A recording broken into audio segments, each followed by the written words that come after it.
Sapere poi di quella che è la nostra isola, ma non spessissimo ospitiamo quelli che sono i colori veri della nostra isola e con i loro balletti. Io qui quest'oggi ho l'onore di avere un gruppo che di Tula che si chiama l'associazione Gruppo Folk Sant'Elena, dedicata tra l'altro a un ragazzo che proprio 2 anni fa purtroppo è scomparso, e io farei un grande applauso a lui, che si chiama Daniele Dettori, che faceva parte di questo gruppo e poi purtroppo a 21 anni è scomparso.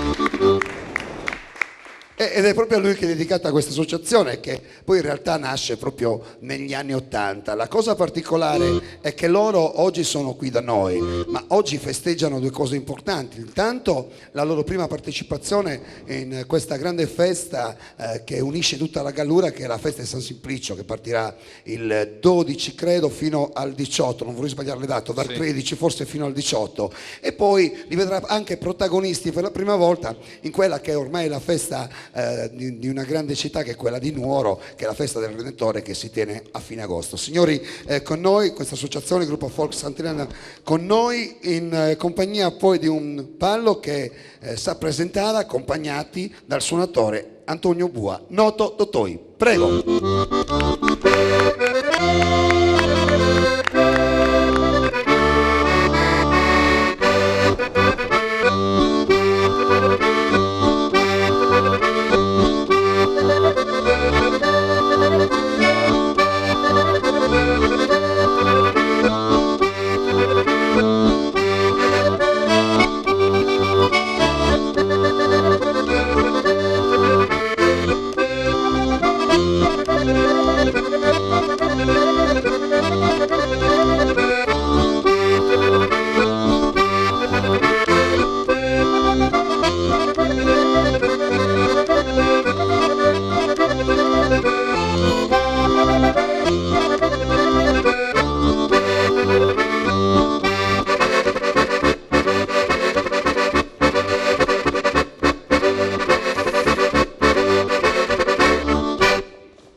direttamente da Tuna, che li vedremo poi protagonisti.